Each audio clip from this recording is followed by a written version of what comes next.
Hey, I'm Dylan, aka Dilly. I'm Jonah, aka one of the boys. Hell yeah. So, goddamn, dude, you're almost about to go back to work, huh? She, I got what till Tuesday? 3 more days. Don't want to go. Yeah, I don't really miss those days, dude. Like, I guess I do. There's like a libido thing that comes with working a job like that. Just swinging hammers, whose dick is bigger, who's got more power. Dude, that was me for hell. I was out of it for 4 years. That was me for all 4 years, man. All four of them. Yeah, but it I, took you that whole entire fucking time to get into a job where you're dude, actually. What did I been telling you? I'd been telling you, hey, it's different. yeah, It's fucking different. Oil field is one thing, but it's different when it's a you're whole different eat, breathe, sleeping. Mm-hmm. You're getting off work to go back to work. You're sleeping, dude. You're fucking beating your meat in a room that has 10 laminate walls. Yeah, yeah. It's not enjoyable, but I mean, I've seen guys be in different areas and like where they're living and like the rooms that they're in. I'm living a life right now, dude. The rooms I'm in, Yeah. looking at everybody else. Well, like, I'm good. part of the thing that had me kind of enjoying it whenever I did it was like, I guess I can compartmentalize a whole bunch. So whenever I was at work, I was at work. Yeah. Like let's just say whenever I worked for said company in Midland, Mm-hmm. right? Well, now my personal life and my professional life are getting kind of mixed up. Now my buddies want me to go out and drink, but then I got to work an 18-hour shift or more. Yeah. And then it's like, oh, wait, you're going to be back from location on whatever time? Yeah. Well, yeah, but, dude, I'm getting an hour nap, and then I'm back out for who knows? That's the hard part. If you eat, breathe, and sleep just that, you have no life outside of work, nothing. All you do is work Monday through Sunday, 15-hour days. That's it. Yeah, dude.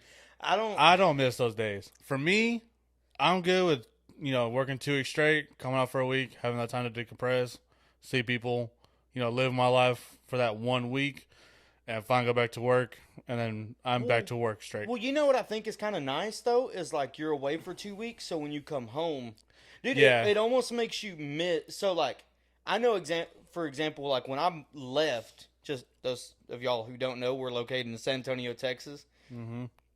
Yeah, that's just where we're at. I don't know about him. I've moved around my whole life, so this is home. Been home for about 17 years. Yeah, growing up being a military family, we've moved around quite a bit. Of course, I was a little too young to remember, but I mean, hey, San Antonio's military town, dude. it is, and I mean, I've been here for. We have how many bases? 3. Yeah, we have 3. We have 3. We have Three major I think Air we Force have bases. one of the best trauma centers. I think a lot of people come here for basic training. A lot of people come here for work, man. Like that's just, I mean, San Antonio is military city, so I mean, we're one of the fastest growing. I think they said that rent and like housing has went up 17.5% since something like like that. 2019. Yeah. So I mean, people are moving here not just for the military; they're moving here for other opportunities, which sucks. Yeah. Because we out here trying to fucking do better in life, and I mean, yeah, it's hard, especially with like, the inflation and everything like that going around, and everything kind of going up a little more in price. Everybody moving here from, 1,000 miles away, it makes it a lot harder for us that are living here already to find someplace to live. yeah. But I mean, people are still making 100K over their asking price in their house, so I mean, people are still making their money off of what their homes, and they're able to go find something that's a little bit cheaper that nobody else wants to buy. Well, like part of it though is like if you live in a place that's more expensive, let's just say California or New York, which I guess I don't know how much real estate they have in New York because it's kind of buildings. But if you have a house that's worth $1 million in Cali, which from my understanding is like a 1 or 2 bedroom bungalow or whatever, like it's not, comparatively speaking, the house that we're in now is probably A $500,000-$600,000 house versus dude, it's probably like $1 million over is there. it? Dude, like over there, I think they're like that expensive.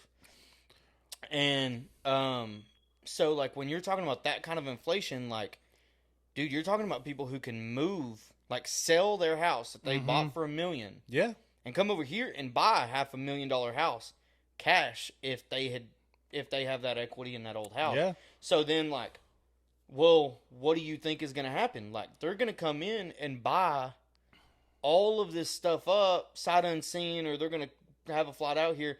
Bro, everybody in California seems like they want to live the goddamn country western lifestyle because of fucking Yellowstone. So now they want to come out here, buy up however many acres because they can afford it, and that's messing up everybody else who, I mean, I think most of us want out of the city. We don't want to leave the city, but I think a lot of, at least people like us who like the peace and quiet, who like, want animals, who want that, dude, I want to fucking go to my back porch, sip my cup of coffee, sip my beer, butt ass naked. That's what I want to do. Yeah, that's the American dream. Dude, I want to go outside on a fucking, I guess here it don't really get cold till January.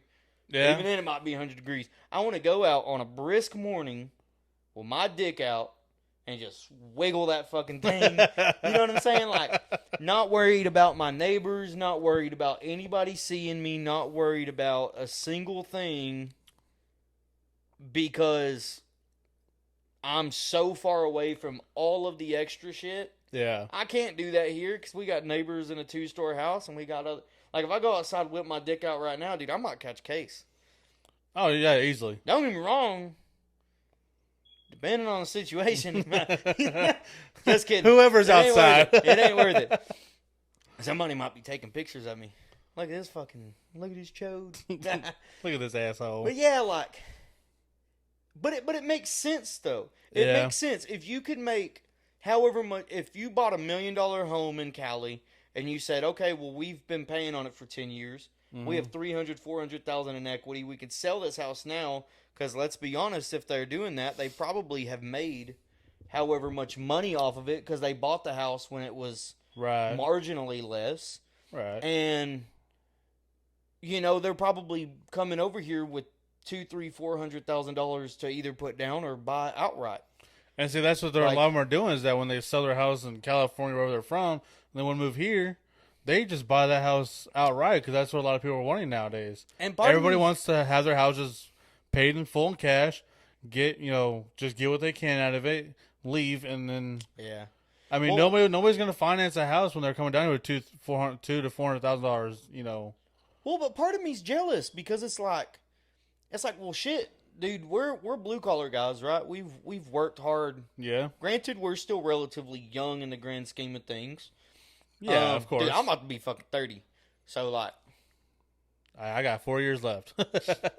I'm pushing it, dude. The life I've lived, I might be pushing daisies in there. 30 birthday, my 30th, dude, I'm expecting my girl to fucking leave me. My dog starts looking at me different. Hey. Dude, it happens. Hey, I'm still cute, though. I'm still right cute. Sure. Hell yeah. But no, like... It's kind of crazy because we've lived here our whole life and people are coming in and able to do things that we've dreamed about. Yeah. Or that we've worked super hard, and I guess most of it's probably our money management skills. That's... Right? Like... That's a big factor in when you're going out to the bar dropping 500 because you and your boys are out and you're just like... And you look back on the night before and you're like... I just fucked up. You don't even want to fucking look at your bank account. Oh, God. Every time I go out, I don't even want to look at it. I don't even want to know about it. Dude, I'll say, I'm way better now than I used to be. Because back when other places were around, like Wild West or like Midnight Rodeo or places like that where we knew the bartenders. Yeah. I guess now like Cowboys and like Thirsty Horse and some of these other places, which are dope honky tonks.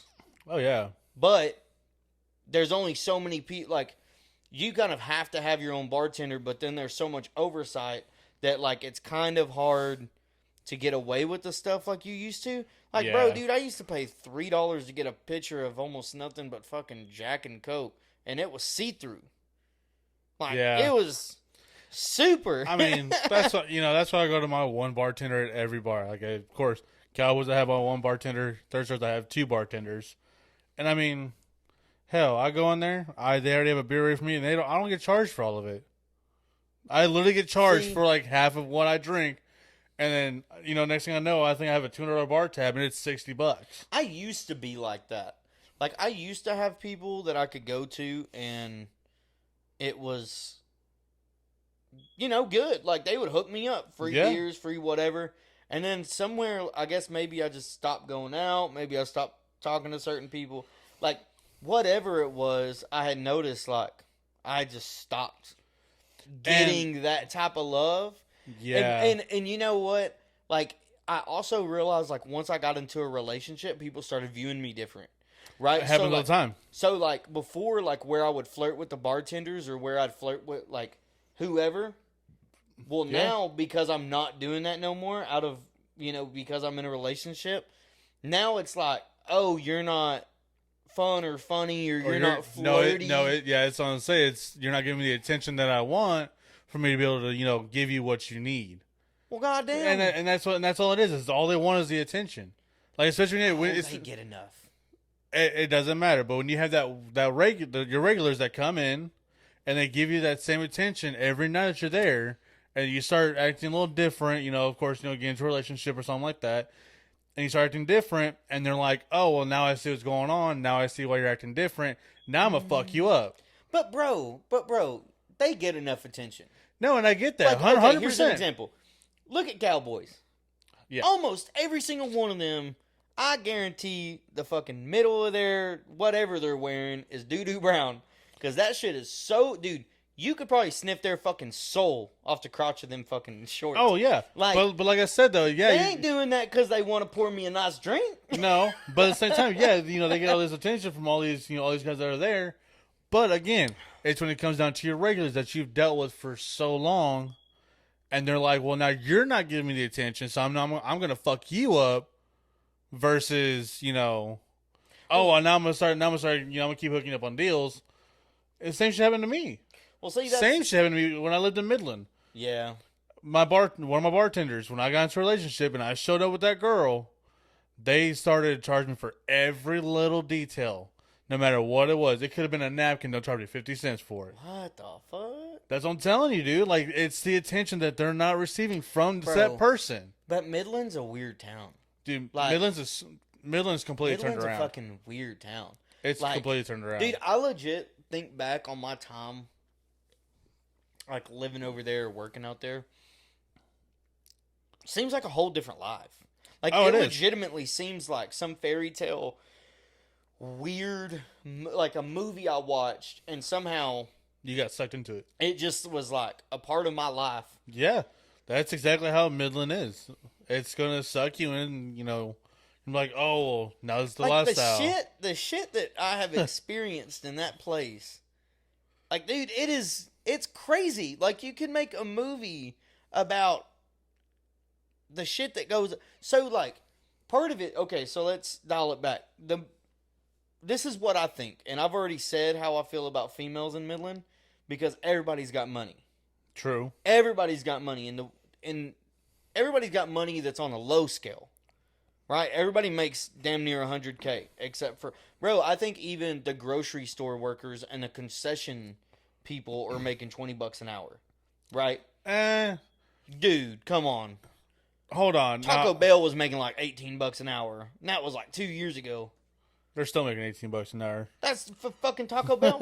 Yeah. Taco Bell? Hey, sign me the fuck up. Bro, I was turning wrenches on $1 million pumps for $17 an hour.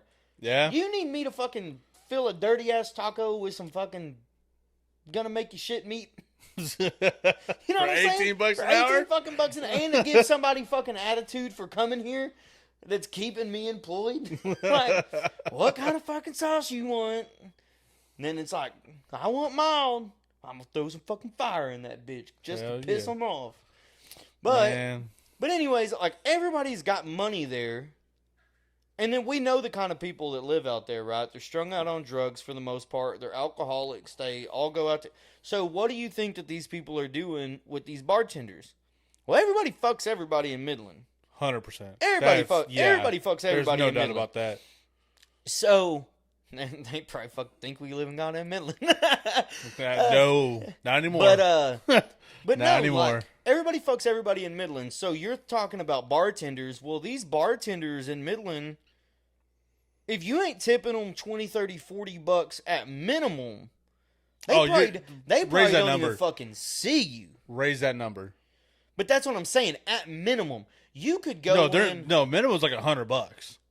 But my point is like, if you're not throwing money at them, they don't even fucking know who you are. So, like, even if you had, let's just say you're being responsible because maybe one of your checks was a little short. Right. Fuck you. I don't give a fuck if you've tipped me over $5,000 in the last 6 months.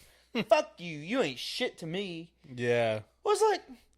No, and that's... It's like you look at them and you're like, but you're my sister. Like, what are you...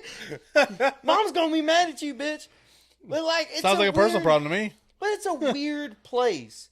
And no, it is. Then you get into the whole dating scene that's like, it's legitimately impossible to do at a place like that because everybody's got money. Yep. Everybody's got money. Everybody's a little bit funny because they're all rednecks. Been there, done that. Like, it's just one of those things where, like, and people don't understand. I'm like, when you go to a place where everybody makes $100K plus a year. Yeah, like probably Literally. on the lower scale, right? I would say lower scale $80K, higher scale $100. Bro, I mean, you're talking about hands. Hands are making $100K, close to $100K, before taxes. Oh yeah, Right? Yeah. They're probably making about $100K. Well, when everybody's got money, it isn't an extravagant town, right? Like there ain't a Ferrari dealership. There ain't something out there that. But yet, it's funny. You always see Ferrari, Lambo, Porsche. You'll see dude. I saw 2 Bugattis drive down the highway in Midland. There's not even a goddamn Bugatti freaking dealership nearby. Fucking bent ass rims, just probably flood damaged, hail damage. It's the same thing I've seen. Porsche GT GT rolling down the road, and it's like there's not even a dealership near this place. Yeah, and yet y'all are.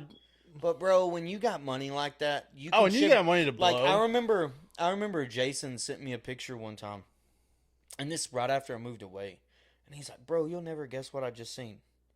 And this was right around the time they came out, maybe a little bit before. Mm-hmm. Fucking Acura NSX with no plates.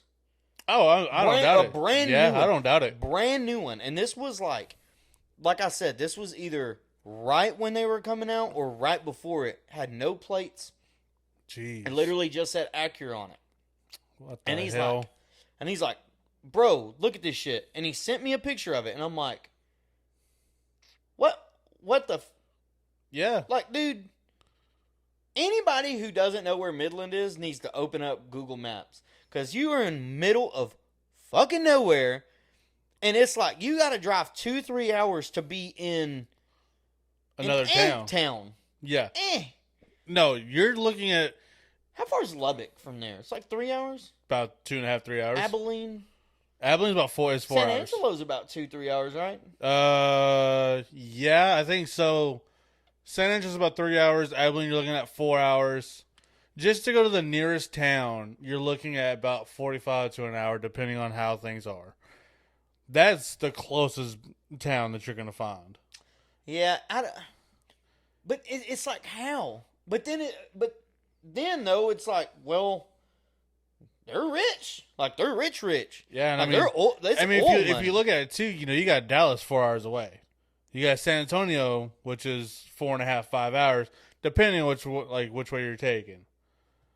So I don't know which way you're taking it. It's 4 hours. Say 4.5. Even then, you speeding? No. From Midland to San Antonio is about a 4.5 hour drive. I don't know about that. I mean, Look it up. I guess. I don't really. But you got to think about it. I used to make that drive all the time. Well, so did I.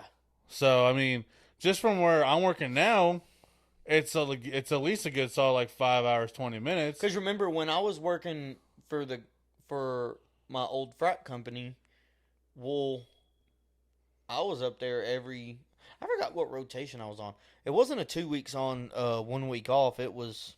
Were you 2 on, 2 off, or? No, it was like 11-3 or something like that, because I was a mechanic.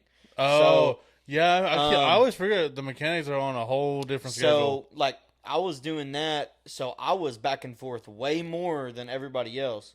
and it was almost pointless for me to come home. But I hated that place so much. I was like, Man, let me come home. If you live in a different town other than Midland and you're wanting to go home, I give kudos to the guys who want to stay.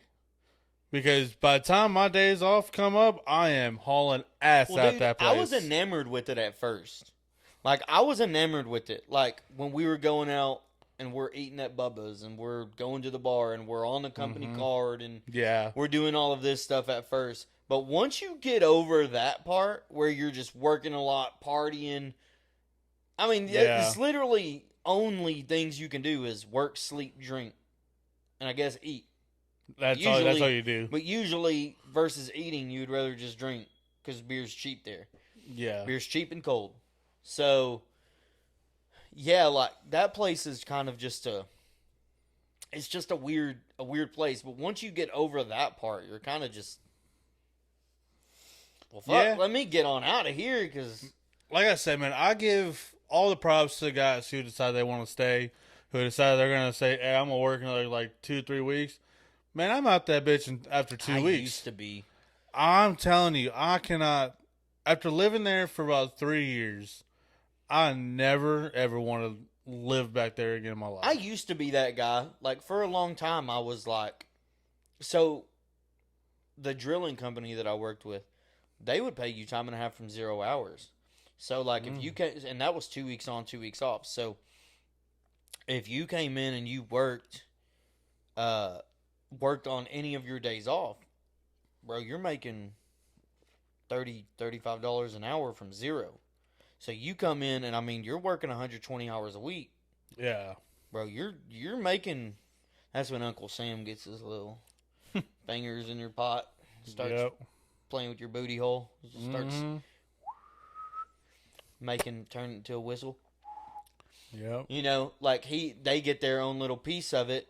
But I mean, you would make $5,000-$6,000 in that little time frame. Then you're working your regular hitch. Yeah. And you're probably bringing home, or you're probably making $3-4 off of that. So then it's like, all right, cool. I can make $12,000 to $14,000, but then you're doing hard work, never taking time off. Yeah, and I might be going to Louisiana. But see, that's how guys get burnt out so quick. And they're like, man, I'm gonna work for 3 months straight. I'm gonna go home for my 1 week off. Well, you just worked 3 months in a row. Now, give it some time. Hell, you're after another, couple weeks. You're like, man, this sucks. My answer, and that's what happens to guys who go out there, for me. I did a 1 month hitch my first time, back out there. I didn't enjoy it. I hated every second of it, but I chose to do it. I'm not gonna be out there for 3 months at a time and then come home for my 1 week. But you know what? That I feel like anybody who's willing to do those types of jobs, there's a certain trait about that person that like if I look, so like anytime somebody tells me that what kind of job they do, I can immediately say, well, maybe not say, I can immediately kind of come to this conclusion, like whether I'm going to respect this person or not. Yeah. Now, whatever they do after that, they could be a piece of shit. Oh, right. Right. But I can already get an idea of what kind of man they are based off these types of jobs. And at the bare minimum, when they do those kinds of jobs, you're built a certain way. Yeah, that's very true. You're built a certain way. You're working 12 to 15 hours a day. That's kind of on the lower scale. Sometimes you're working more. Sometimes you ain't sleeping. And you're out there in, West Texas where you're in 115. You're in fire-resistant clothing. You're sweating your balls off.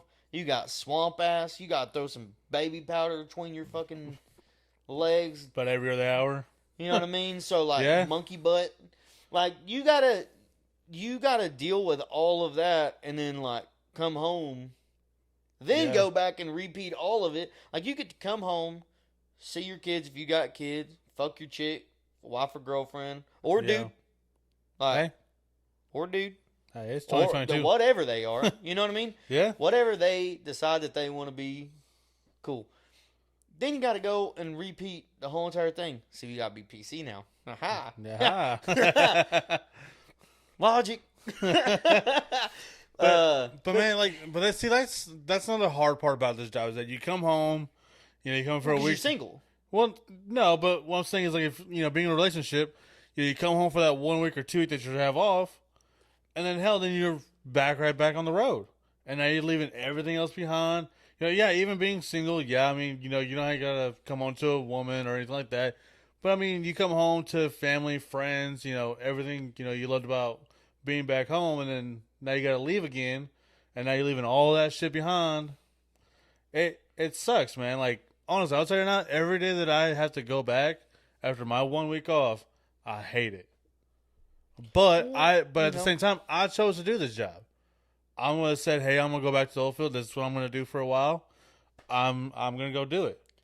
Yeah. So at the same time, like I gotta look at it like that. Like, shit, man, you chose to do this. We're gonna stick with it. But that's commendable. You know what I mean? That's commendable.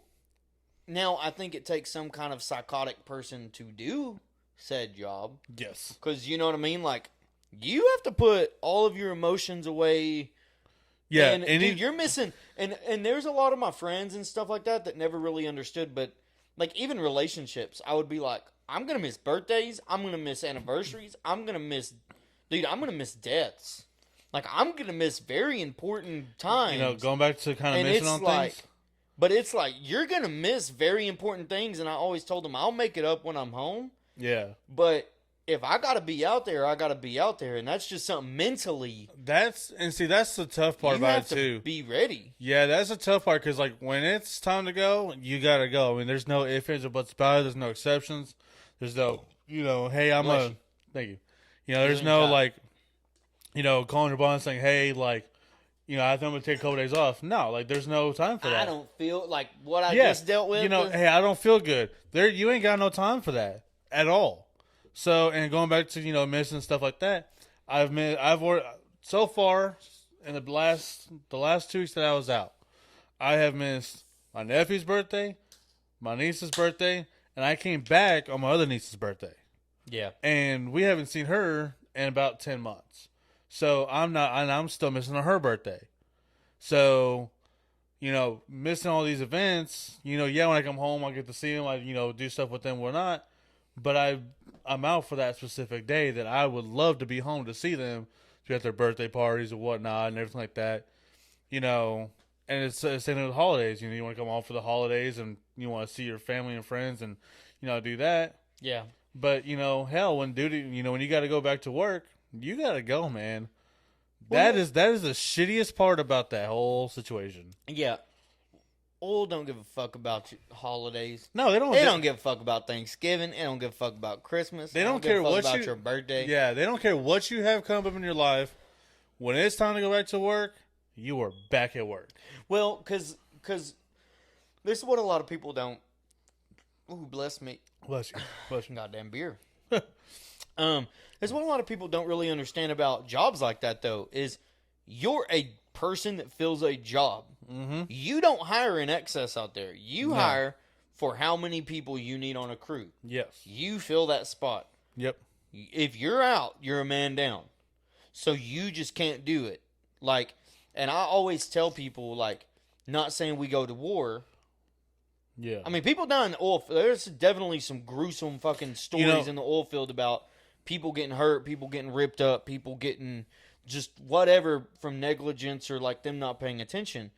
But you are your brother's keeper when you're 30 miles away from the nearest road. Yep. Fire trucks can't get to you. You got to be airlifted out if something bad happens to you. And the stuff I've seen just in my times on the job, like, it's a weird mindset you got to be in. And then it's like, well, I need to prepare myself because if somebody breaks a bone or somebody gets their fingers cut off or somebody loses a limb or whatever the situation is. Yeah. You also got to think about the gases out there too. You gotta be, dude. I don't know if I've told you the story about when we had a gas bubble that we hit while we were drilling down. One of the craziest fucking things I'd ever seen. I wish I still had the video. But like, it's a dangerous job that a lot of people can't handle. So I tell people all the time, I'm like, it kind of gives you that feeling of like the military. I don't like saying that it is the military because obviously you're going, like, there's a good chance you're going to war. 2, you're getting fucking shot at. Yeah, I mean, this is something similar, like just as as far as like the brotherhood, the brotherhood, like, you know, being like on a deployment, you can quit after a hit. You can quit at any time. It is different. Like, you know, like we had this new guy that had just came out. Hell, he was probably with us for 2 days, and he didn't show up the next day. And I was sitting, and I'm like, well, where's this guy at? And of course, his buddy that's out there with us, he's like, oh, he's not coming back anymore. And I'm like, well, why not? Yeah, and like I'm like, dude, y'all have the easiest job ever. Like, all y'all are doing is just loading these trucks back up with grease. That's all y'all are doing. Easiest job in the entire job site. That's hands down. Yeah. And he's sitting there, he's like, man, he's just saying that he didn't like it. And I'm like, y'all just started. Like, y'all haven't even put y'all's hands onto anything else. And that's why I've always, even myself, I'm always constantly asking a question. How does that work? How does this work? What do I need to do to learn this? What do I need to do to learn that? And that's the same thing I told them. Always ask questions. Always try to like say, hey, I want to learn this. There's a lot of guys in the oil field because they're not good teachers. No, they're not good. You know coaches. What? And there's a lot of guys that would rather you shut the fuck up and be a danger to other guys than just teach you out, dude. I would see people swinging hammers and almost fucking taking people's heads off. And I'm like, do you know what a 2.5 to 5 pound sledge is going to do to your fucking head? Maybe we need to learn how to, because dude, they're swinging it and like they're losing grip of it, or they're just letting it go. And I'm like, bro, there could be a guy way over there that doesn't even know what's going on, and you're going to smack him with a fucking sledge. That's why I always tell people. Anytime you're about to swing a sledgehammer, check your surroundings. Always look around, make sure no one's around you. Always make sure that you're clear. Holler at them. Let them know, like, hey, you know, I'm about to start swinging this thing. Y'all need to back up. Last thing I need to do is hit you upside the head with an 8-pound sledgehammer, and then now we got to send you to the ER. Well, I knew a lot of guys that wouldn't even teach guys how to swing right. They would be like, oh, well, you'll just learn. I'm like, yeah, but you can still. It's like lifting. It's like, okay, cool. You can watch somebody and be like, I can bench press. But then it takes somebody to actually show somebody proper form to actually bench press. You know, that's one thing I want to say. Like, when I did flow back for a while, the one thing that they taught me was the hammer swings. First thing off the bat. And I tell everybody the same thing. I will teach you how to swing a hammer. All I can do is teach you and show you. You got to do the rest. Because I'm not going to hold your hand the whole way through. Because, I mean, anybody can swing a hammer. But when you're doing this type of line of work, there's a certain way that I prefer to swing the hammer just for the fact that my hands aren't in danger. And I know that I have full control of that hammer. Well, that was it. That's how I feel about it. It's like, bro, if I'm working anywhere near you, I don't want to give you a fucking weapon that you don't know how to use. Yeah. I don't want to give you a chance at fucking bashing my hands up. That's why a lot of times when we're rigging up, like when we're bringing a truck in and we got to, hook up all the hard iron and the, all the hoses that need to go to it, I'm the first one with a hammer. Because I know for a fact that I know that I can swing it properly. And, I'm not having some other guy that's coming around and he doesn't know how to swing a hammer. And then all of a sudden it flies out of his hands and some guy from 20 yards away is getting hit in the head. Well, that's how I feel about it. Like, I just don't want you to hurt me. And I don't want to hurt nobody else. Like, bro, I want to be able to go home and finger my girl or finger some old fucking hoochies. Well, I can't do that if my shit's all broken up because you've been smacking my hands with fucking hammers. Like, if I want to go pop some assholes, I want to go pop some assholes. Mm-hmm. Like, that's just something that a lot of people don't understand and they're too lazy. And they get mad when you ask questions. But it's like, hey, bro, shut the fuck up. Teach me something because bro, it takes you 5 fucking minutes to teach somebody how to swing a sledgehammer. Hey, let me teach you the proper way to swing it. it'll start getting easier to you. You'll start noticing you're sliding your hand. You're fucking letting the hammer do the work. Like, yeah, and it's like, it honestly doesn't take all that time to learn, but I mean, of course, the way I swing a sledgehammer is going to be completely different from the way you swing a sledgehammer. So, and I mean, it's like, there's going to be different ways, but it's like, ultimately, just find a way that we can do the damn job safely.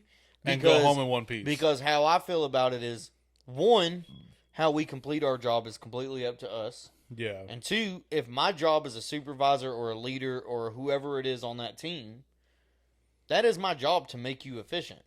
Yes. When we're rigging down, I don't need 10 guys that don't know what the fuck to do. I need 10 competent guys that's going to break that blender down in fucking no time. Yes. And I need 10 guys who's going to be breaking down whatever other equipment, frac pumps, hydro, whatever it is. Mm-hmm. I need those guys to be breaking all of the equipment down in a efficient fashion, because then, guess what? Yeah. We get to fucking bullshit. Yeah, we get to be cabbed up. We get to focus on maintenance. We get to just chill the fuck out. Man, it looks fucking good on us. I'm so done with doing maintenance now. Bro, I am so... Bro, that's the job function. No, and I get that, but, you know, we deal with these other, you know, we got 2 other crews that we deal with that don't know what maintenance is. They will sit there and they will pump their lives away. And then we got to come in, we get the shit into the stick because we're not doing our actual job that we're supposed to be doing, but we're down all day because we got to fix all these trucks. Yeah. Well, that's the biggest kicker for me. I don't know, man. I mean, it's just kind of one of those things that, like, I think about it, and I still tell myself, I'm like, dude, if I had to go back, I don't know if I could. Like, I know I could if I had to, but I guess, like, I found a way of living outside of that. Because, you know, while you're in it, you're like, bro, how can I find a job that pays me this well? Yeah, that's... And then it's like, and then nobody wants to take you because you're an old roughneck with an attitude, probably. Like, and there is stereotypes. No, 100%. Honestly, and I've noticed that too, that a lot of these jobs here, you know, in San Antonio, stuff like that, man, if you come from an oil field based company, a lot of them aren't going to take you just for the fact of, you know. Bro, I'm a CDL driver, and I still had issues with it because they were trying to say that oil field CDL driving ain't the same as, which, okay, little bit, I agree. It's a little different. But, dude, when you're driving across fucking cattle guards and you're driving across these bullshit low maintenance lease roads, yeah, just be happy that I'm driving in a way that I ain't flipping stuff. Because most of those roads, you go a little bit too far this way, and you're doing this. You're fucking flipping. Yeah. So you'll go from this to this in a matter of 2 seconds. God damn, dude, we've been talking about the fucking oil field for damn near 30-something minutes. It's a big industry, man. It's definitely something. I think it's definitely something that's consumed our lives for a while. So, I mean, which my job now, I feel like I still catch that vibe. Like, oh yeah, I mean you're hauling, you know.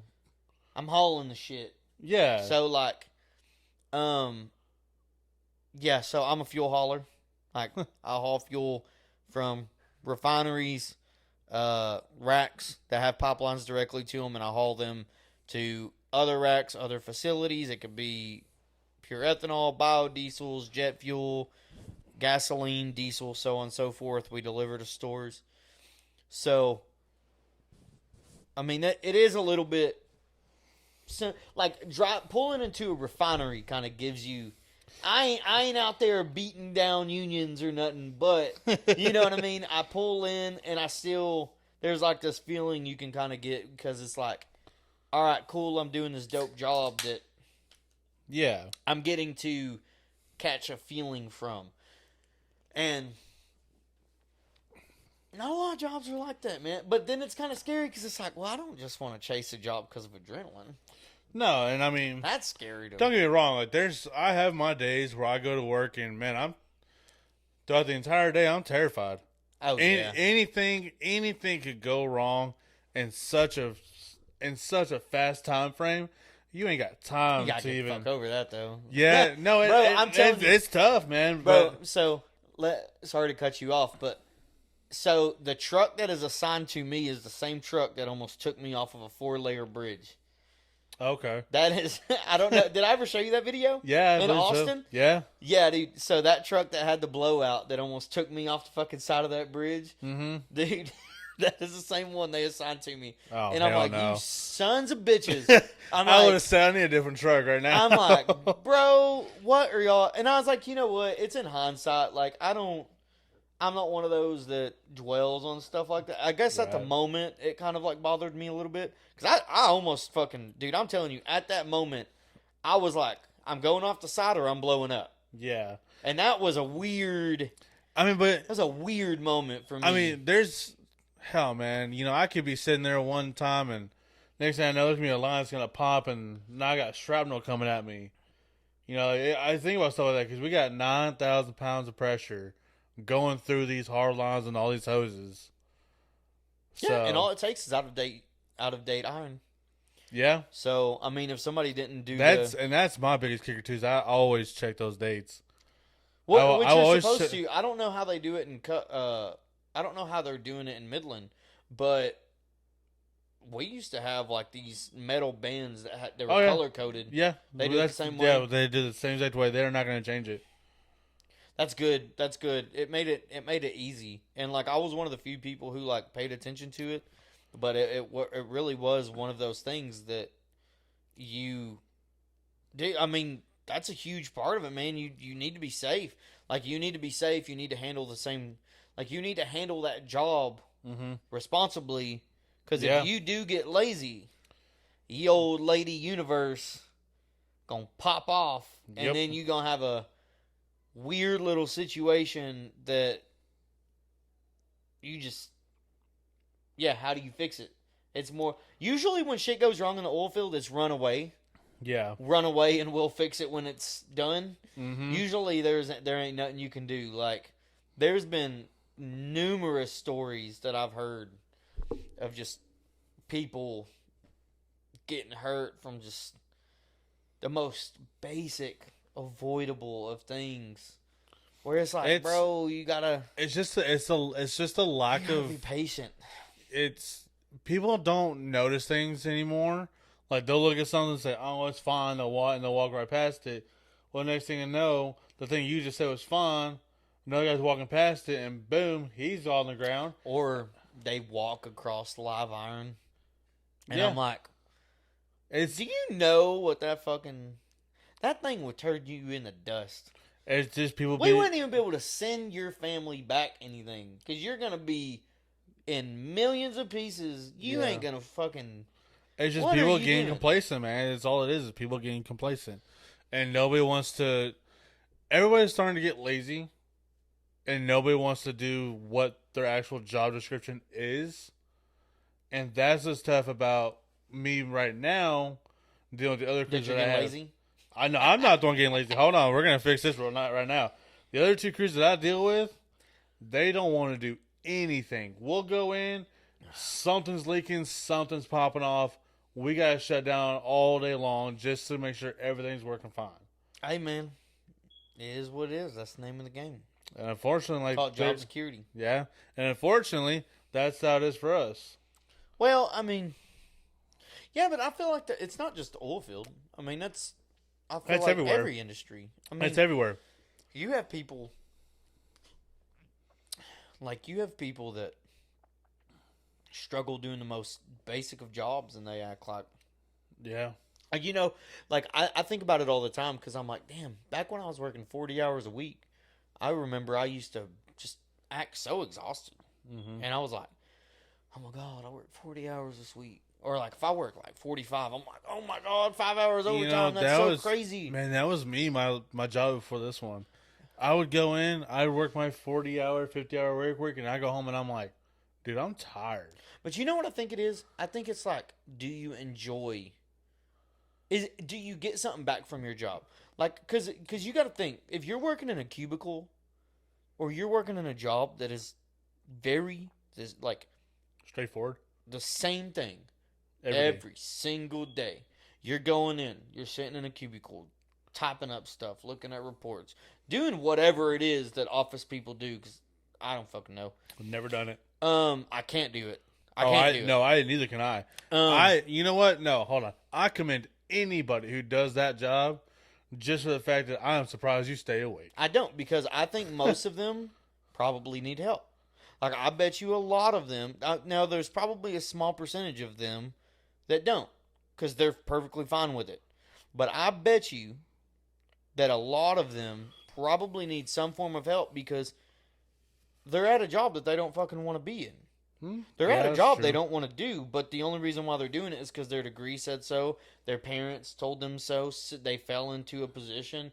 Whatever it is, they're not chasing their dreams. They're upset because they're doing it, but that job pays them the bills. And are you going to take that step back and jump into another position that might pay you less? Yeah.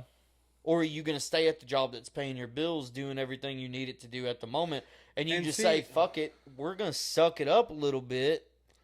You know, I understand, trying to make the money, you got to do all this to be able to pay the bills. But sometimes, man, a job shouldn't be all about the money. Going back to what you're saying, you should be able to enjoy your job. Let's say you find a job that pays half of what you make, but you know that you'd be a lot happier being there. I would rather take that job that I'd be happy at than take the job that I know I'm like, okay, I'm going to make, $6,000 this month. Or go down to a job and say, oh, I'm making $3,000 a month. But I'm happier at this job. But I think you're looking at it from a colored lens of being a single guy. Right? So, like, if you're looking at it from somebody that has mouths to feed, or a wife, or a single mother from that aspect, like, well, you can't necessarily do that because maybe your mortgage is however much per month. Electricity is however much per month. Maybe you make a little too much to receive benefits.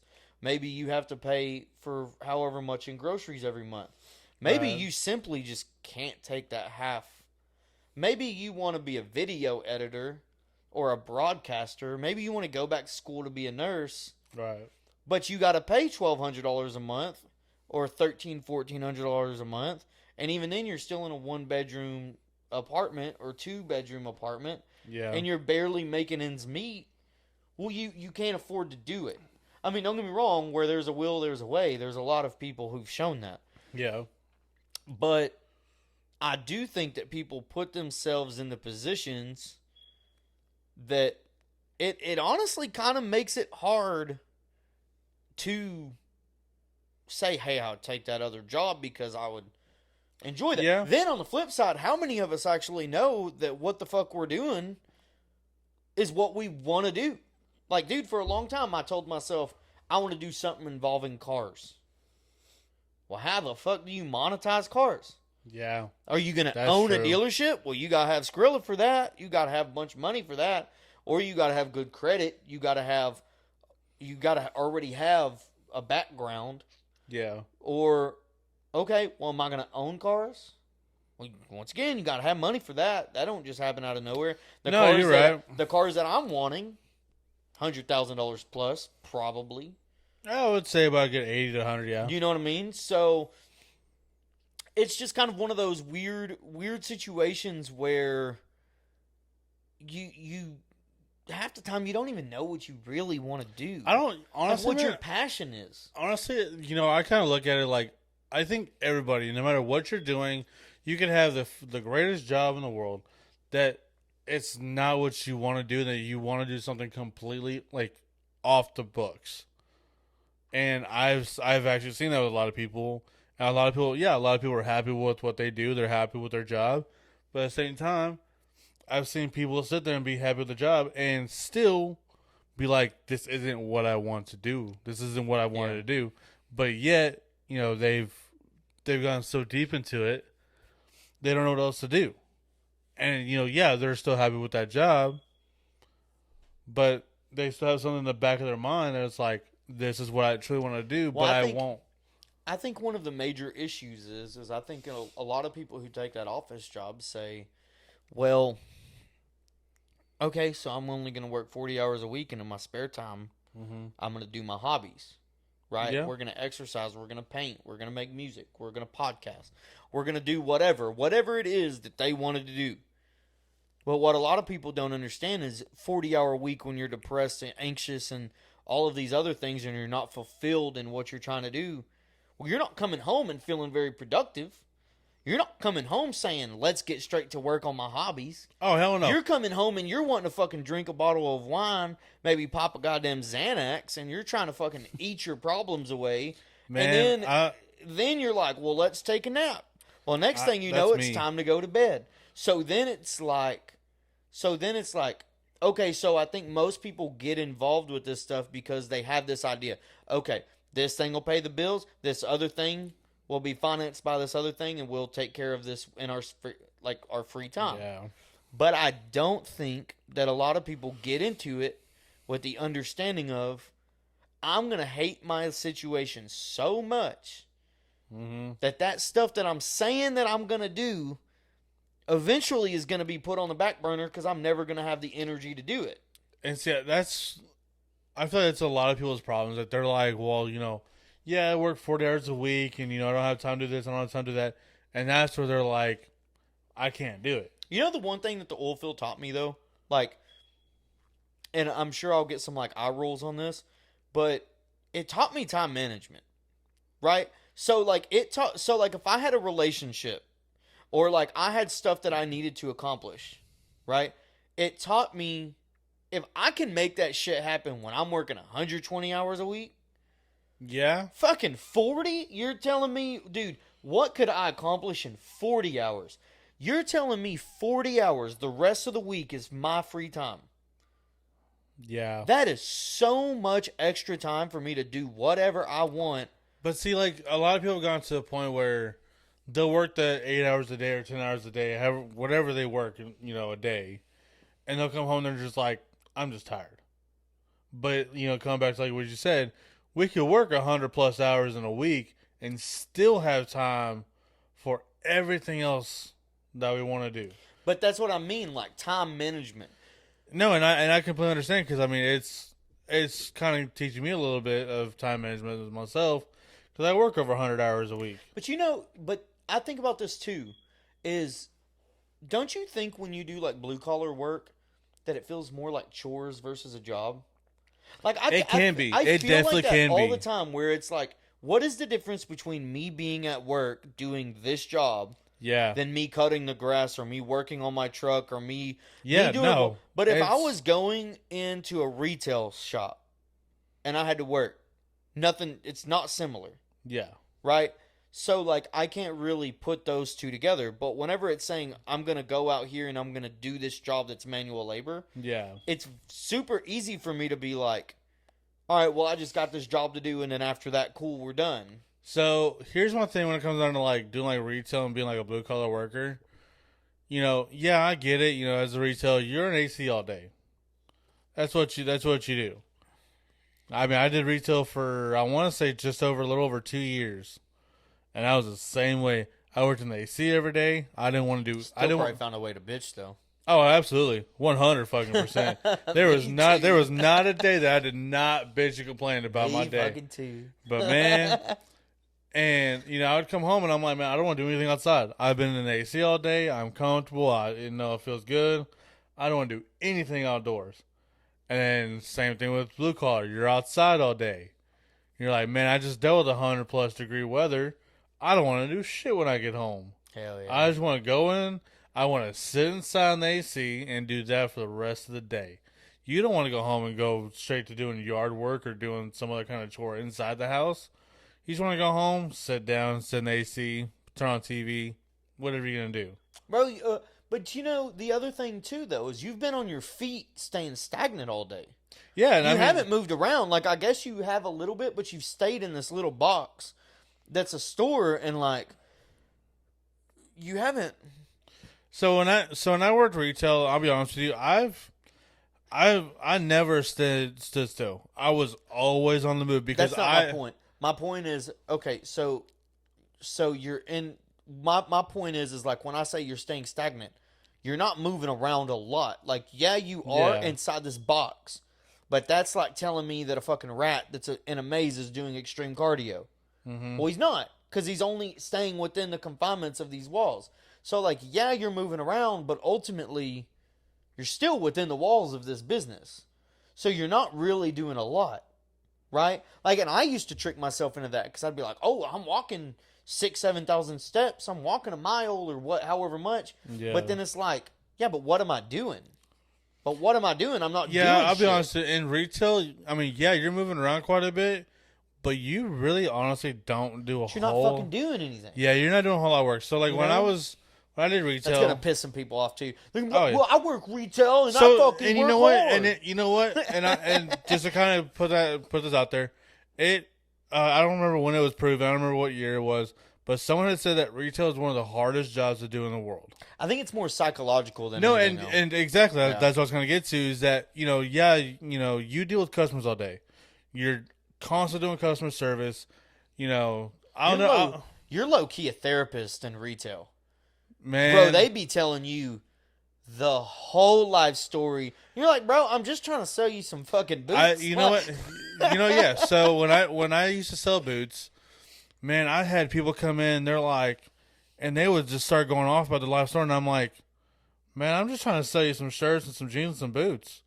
I was like, I don't, I get it, we're here talking, I get, we're going over a few things, but I was like, I don't really need to know your whole life story. I was like, yeah, I mean, I like to, get to know my customers, and I get to, I build that, that core with them and whatever, but at the same time, I don't even need to know, like, your life story from when you were a kid to where you are now. Yeah, bro. And I had people like that when I was, when I worked, doing like selling lumber and stuff. I was always dealing with some grown ass children, man. I'm dead serious. That's another thing that, like, and I know I keep bringing it back to the oil field, but there's so many lessons that I've learned from that. Whenever I'd gotten to the oil field, so I kind of made like a dramatic change, right? So I went from like kind of a corporate gig with like BMW, right? Working with cars and like selling stuff, to me and the management had a disagreement, right? Don't want to get too far into details on that, but we had a disagreement, so we decided to part ways. Right. Well, so I'd kind of gotten the oil field as an overcorrection, because I said I'm tired of the drama. Right? Because I'm like, well, I can do whatever in the oil field, and these guys won't get mad. Like, these are men's men. Like, if we fight, we fight. If we don't, we don't. If we laugh, we laugh. I could say whatever, and yeah, it is what it is. Well, then I got out there, and it's like, these guys are so sensitive and so prideful that the second you're like, hey, dude, you're fucking stupid. What you're telling me right now is ignorant. Yeah. Oh, you don't fucking talk to me like that. The fuck I don't? What are you talking about? Man, see, that's the thing. You're telling me to do something that's going to get us hurt. What the fuck? What? See, here's my thing with that. I don't understand how people are like, oh, well, as a blue-collar worker, you need thick skin. Dude, 90% of the motherfuckers that work sensitive. Or who work blue-collar are super fucking sensitive. They're so fucking sensitive. And it's like, you sit there and you're like, yeah, we're going to bullshit all day. Yeah, I'm going to pick on you. You can sit there and pick on me all day, but the second I try to pick on you, you're going to sit there and get all butter and go start telling the supervisor or whoever else is out there. Like, here's my thing. If you work in blue collar, you have to have thick skin. Because there's going to be that one old fucker that is just going to tear you a new asshole, and you are just going to sit there and take it. Well, bro, like, there's going to be times that you tell me to do something that is just ignorant. It's ignorant. Yeah. And I'm going to fucking call you on it. And I'm going to be... And, dude, there's been so many times... Like I said, you're out in the middle of a fucking field. And fucking fight me about it. You're going to get in my face. You're going to call me stupid. You're going to call me out of my name. You're going to bring my family into it. You're going to say all of this extra stuff. Fight me about it. Yeah. You want to be a man. You want to say some shit that's going to hurt my feelings? Well, do something about it. We'll fucking hurt each other. Like, we'll actually hurt each other. If you can whoop my ass, now shut the fuck up. Yeah. That's how it needs to be. And some of them have whooped my ass. And to y'all, I ain't saying I can whoop everybody's ass. I ain't saying that I can whoop everybody's ass, but it's one of those things that you're not going to talk to me like a child. Because we're all grown men and we're all trying to do a job. If you're going to fight, here's one thing. Win or lose, you're still sitting there and standing up for yourself and willing to fight for something, or you're going to fight about something, and whether win or lose, I still going to sit there and say... my logic about it is there's only so much that you can tell somebody. Oh, right? 100%. So, like, you're only going to be able to tell them so much... until they break.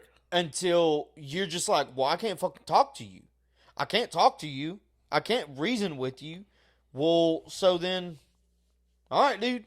The only solution to this is fighting. You see that shit? Yeah. Did our first fucking hour, bro. All right. Well, I guess we'll call it right now because I don't feel like fucking editing this shit. Hey, I'm in the same boat, brother. At least not too much. All right. Well, fucking cheers, dude. Here's the first episode, bro. All right. Thank y'all.